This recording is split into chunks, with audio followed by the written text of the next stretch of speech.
आज आप लोगों से मिलने का जो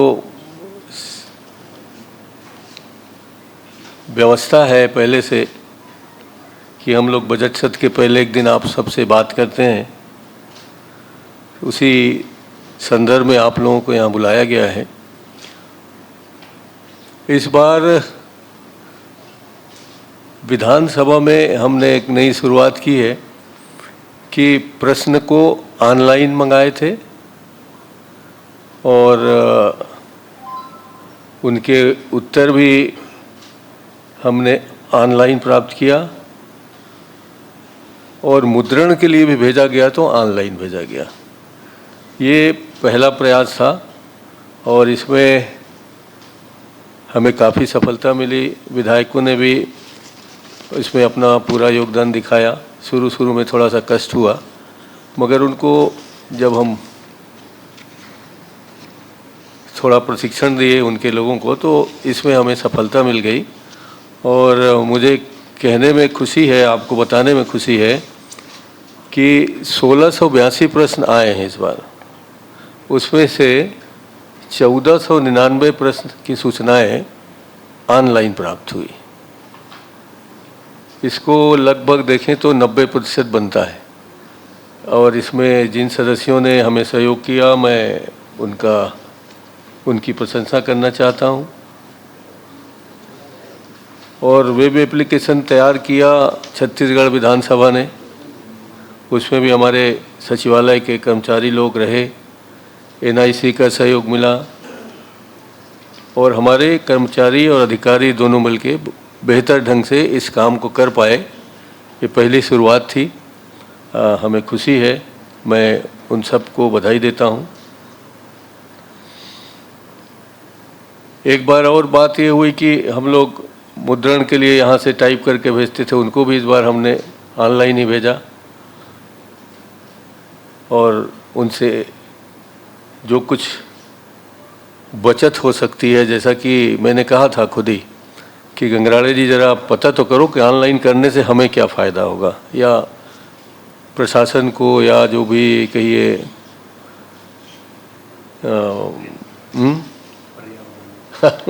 पर्यावरण में क्या फ़र्क पड़ेगा।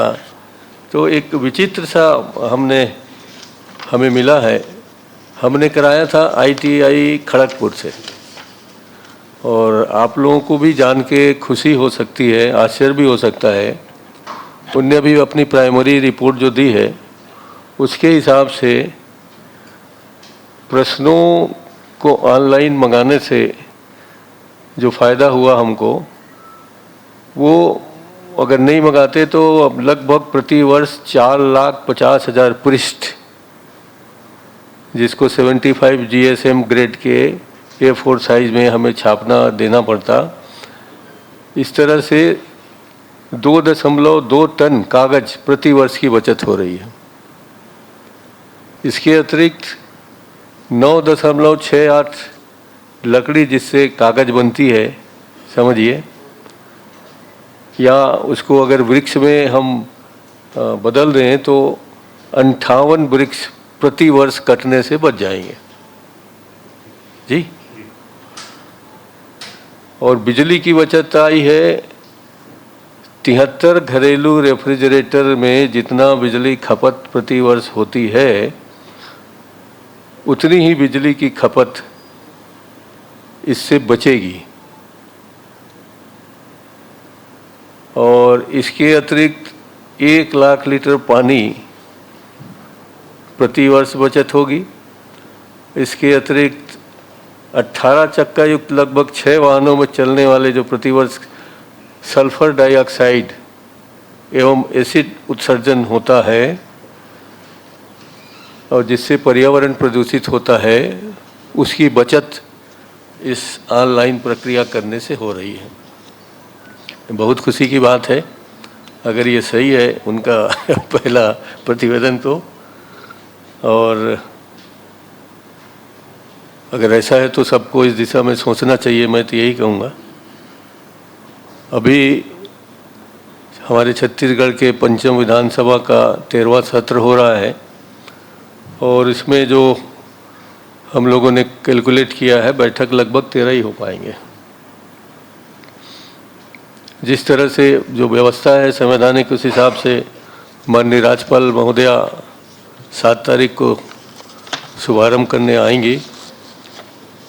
11 बजे राज्यपाल महोदय जी का अभिभाषण होगा, जिसका सीधा प्रसारण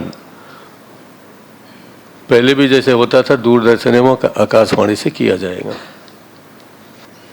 माननीय राज्यपाल महोदय के अभिभाषण पर कृतज्ञता ज्ञापन के लिए 8 तारीख निर्धारित है। माननीय भूपेश बघेल जी जो वित्त विभाग के भार साधक मंत्री हैं, वे अपना बजट या आय व्यय का उपस्थापन करेंगे 9 मार्च को 12:30 बजे, और इस पर चर्चा शुरू हो जाएगी 10 मार्च को। विभागवार चर्चा के लिए 11 मार्च से 23 मार्च तक का समय हम लोगों ने निर्धारित किया है, और 23 मार्च को विचारोपरांत जो विनियोग विधेयक आता है उस पर चर्चा होगी, और उसके विचार और पारण 24 मार्च को हो जाएंगे।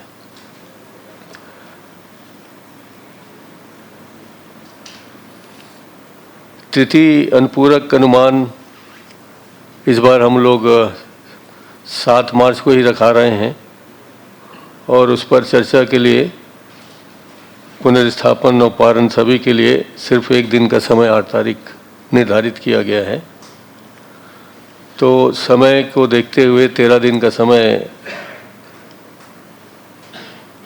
में सब चीज़ हो जाए, ये हमने कोशिश की है। इस सत्र में हमारे पूर्व सदस्य जो रमेश वल्यानी जी का निधन हुआ है, जो पूर्व में मध्य प्रदेश के ज़माने से सदस्य रहे हैं, और दूसरा मदन सिंह डहरिया जी का निधन हुआ है, और सबसे बड़ी बात भारत रत्न स्वर कोकिला लता मंगेशकर जी का निधन हम सबके लिए हृदय विदारक तो है ही है।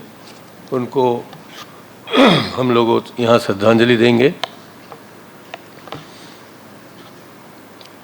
प्रश्नों की कुल संख्या 1682 है, जिसमें से तारांकित प्रश्न कुल 854 है, और अतारांकित प्रश्नों की संख्या भी लगभग 828 है। इस तरह तारांकित और अतारांकित दोनों प्रश्न इस बार पता नहीं कैसे बराबर आ रहे हैं। इसी प्रकार ध्यानाकर्षण की 114 सूचनाएं, स्थगन प्रस्ताव की 10 सूचनाएं, नियम 139 के अधीन अविलंबनीय लोक महत्व के विषय पर चर्चा के लिए 4 सूचनाएं, अशासकीय संकल्प की 7 सूचनाएं, शून्यकाल की 16 सूचनाएं, और याचिका 45 प्राप्त हो चुकी हैं। शासन की ओर से अभी तक एकमात्र विधेयक आया है, जिसका नाम है छत्तीसगढ़ अनधिकृत विकास का नियमितीकरण संशोधन विधेयक। एक ही विधेयक आ पाया है, अब हो सकता है समय रहते और आ जाए। यही सूचना देने के लिए आप सबको हमने आज आमंत्रित किया है, और आप सब यहाँ आए हैं, उसके लिए मैं आप सबको बहुत बहुत धन्यवाद देता हूँ। हमने विशेष रूप से माननीय गुरमुख सिंह जी होरा जी को आमंत्रित कर लिया था आज के इस विमोचन कार्यक्रम में, और हमारे सुभाष धुप्पड़ भाई जो प्राधिकरण के सदस्य हैं वो भी यहाँ हमारे बुलावे पर उपस्थित हैं, उनको भी धन्यवाद देता हूँ। आप सब को विशेष रूप से धन्यवाद, और आपसे अपेक्षा है कि विधानसभा की कार्रवाई आप पूरी तरीके से आम लोगों तक पहुंचाने में मदद करेंगे। हमारे कर्मचारी अधिकारी सब आपके इच्छानुसार बेहतर ढंग से काम करेंगे, ऐसी मेरी आशा है। आप सबको बहुत बहुत धन्यवाद। जय हिंद, जय छत्तीसगढ़।